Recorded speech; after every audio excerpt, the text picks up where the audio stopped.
Miss Catherine Bernardo, abay tuluyan nang tinanggihan ang mga taong ito. But before that, if you haven't subscribed yet to my YouTube channel, please don't forget to like, share, and subscribe at hit mo na rin ang notification bell for more showbiz updates. Bago tayo first magpatuloy sa ating updates for today's video, ay nais kong pasalamatan kayo for always watching and trusting this channel. Thank you so much sa inyong laging panonood at palagi ang pagsubaybay sa mga updates po natin. And ngayong araw ay pag-usapan natin ang ilan sa mga komento ninyo sa comment section. Unahin po natin ang komento mula kay Miss Mavela sa 374. Sabi niya, Catherine generally chooses to remain silent in the face of misinformation and criticism. However, she has made an exception regarding a situation involving the president, while she typically avoids publicly addressing negative comments about herself. She feels that attempt to incite conflict between her and the president. And sabi ni Mr. Renato Husayan, upon reading this statement, noon kumalat ito sa social media, naisip ko agad fake news ito. Wala kasi sa karakter na bumatikos or magsalita lalo na against our president. At hindi ako nagkamali sa iniisip ko.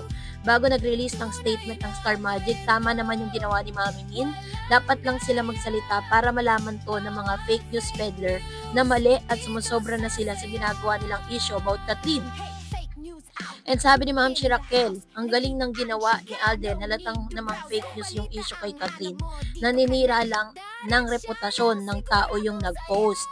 Ayan, so kalat na kalat kasi ngayon sa social media ang ilan sa mga ipinapakalat kasi parang ginagawa nila ng matinding aligasyon itong si Miss Catherine against the president. Sabi ni Miss Susana, puro fake news, binabalita ng gustong pabagsakin si Kat. Hindi siya nagsasalita ng ganun sa president kaya hindi kami naniniwala. Hanggat inggit lang sila, baka siya talagang nagsalita ng vlogger na yan, dinaan pa kay Kat, which is true, diba? Marami po, uso naman po yan, parang ginagawan ka ng caption, pero tas yung mukha ng artista, kala na tuloy ng mga tao, siya nagsalita nun. So aside from that, is nagtitrending din ngayon ng ilan sa mga posts patungkol dito sa Katniel. Sabi dyan, as a Katniel fans, what hurts me the most is that DJ who cheated is now with the girl I think is amazing, and I can see his change for her. Meanwhile, Kat, who was hurt, ended up choosing another guy who also a red flag. Kung true, and now it looks like she's, so parang sinasabi nila dito na parang si Miss Catherine Bernardo po is talaga namang masasabi natin na nag-mature ang isang Daniel Padilla nung sa kanila pong 11 years, no? Kasi pagkatapos ng kanilang hiwalayan, doon lang natin nakita talaga na merong tinatawag na remorse itong si Daniel sa mga nangyari sa kanila ni Miss Catherine. And happy naman po yung mga fans po ni Mr. Daniel na natagpuan nga nito si Miss Kayla Estrada, while, diba, parang kinukumpara nila yung naging choices nitong si Miss Catherine na napunta daw sa red flag na hindi pa naman talaga sure kung totoo talaga yung balita. Possible kasi na baka magka-tropa lang sila, diba?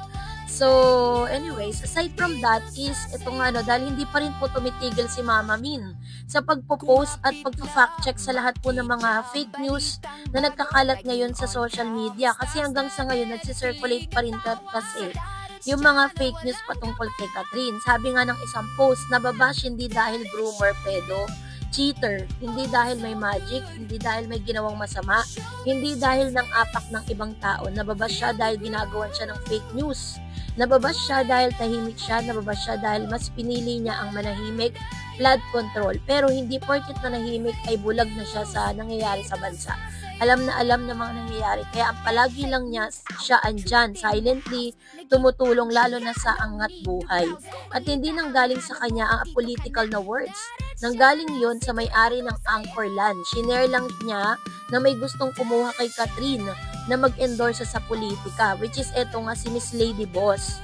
A politician once asked me to help get Catherine endorsement, and you said she chooses to stay apolitical. That's you. That's you, sabi niya. Thank you. Ayan. So, sinasabi po dito, pinapatunayan po ni Lady Boss na meron po mga politicians na gusto po nilang kuning endorser itong si Miss Catherine. Pero kung matatandaan ninyo, sa lahat po ng mga nagdaan ng mga politics, tanging kay dating Vice President Leni Robredo lang nagpakita ng talagang total support itong si Miss Catherine. Pero other than those politicians, wala na po siyang sinuportahan. Kasi nga sabi po dito, apolitical. Ano ba means na apolitical? Base po sa dictionary, apolitical words is an adjective words which means not interested or involved in politics. He took an apolitical stance. So, ibig sabihin, mas ginugusto ni Miss Catherine Bernardo na siya po ay hands-off. Dun po sa tinatawag na politics, no? Pero, it doesn't mean na hindi siya nagsasalita or hindi siya nagsasaboses sa mga nangyayari ngayon nagaganap ngayon sa politics. Hindi po ibig sabihin nun na parang wala siyang pakialam, no? Pero yun nga, nakiusap at nag-warning na nga ang nanay ni Catherine Bernardo na si Mami Min Bernardo sa mga netizen bashers na ginagamit ang pangalan ng anak niya sa mga peking kwento. Kasi talagang palasak na po yan sa social media ngayon. Nagamit ang pangalan ni Catherine sa mga post na di umano ay tila binabanatan niya si President Bongbong Marcos. Sa ginawa nitong pagtulong sa mga biktima ng kalamidad na umano'y puro pictorial lang daw. No, biruin po ninyo, napakatindi po ng mga aligasyon kay Katrina. Bagay na hindi po nagustuhan ni Mami Min. Lahat po ng mga panlilibak, lahat na masasakit na salita sa social media, lalo-lalo na sa Reddit at saka po sa Twitter or na dating Twitter na ngayon ay X. Grabe po yung mga hate campaigns kay Catherine, pero ito talaga yung hindi nila pinalagpas. Sabi ni Mami Min, please stop using my daughter's name or image on your platform, especially if the stories you share are not true or splice. Ang isang kwentong pag dinagdagan o binawasan ng kahit isang salita, naiiba ang kahulugan at nagiging fake news. Don't twist the story para lang dumami ang viewers nyo. It's unfair. No, dun po sa kanyang post, meron pong mga emoji na tila ba galit na galit si Mama Min. We've endured in silence for so long because of dagdag bawas at pag-twist ng kwento, but silence means we agree with what is being said. Remember, as a mother, there's a limit to how much pain and silence one can bear. Paalala, pakiusap at mensahe ni Mama Min na idinaan niya sa kanyang social media account. Nag-release din ng statement ang talent management ni Katrina, statement on fake posts involving Catherine Bernardo. Star Magic would like to inform the public that our artist Catherine Bernardo did not make the remark that is circulating on social media. So, agaran po ito, no, na parang finact-check agad po ito ng kanyang management because maaaring kinall out na rin ni Mama Min ang ito pong Star Magic patungkol sa bagay na ito kasi napakabigat na aligasyon kasi yung ibinibintang or parang ginagawa kay Miss Catherine Bernardo kaya hindi na rin po nakatiis ang kanyang ina at ang kanyang management. So, kayo po ano pong inyong saloobin patungkol dito, mag-comment kayo sa comment section. And that's it for today. For more videos and updates, please don't forget to like and subscribe and please don't forget to follow my Facebook page, Dar Eds TV and Dar Eds channel. God bless everyone!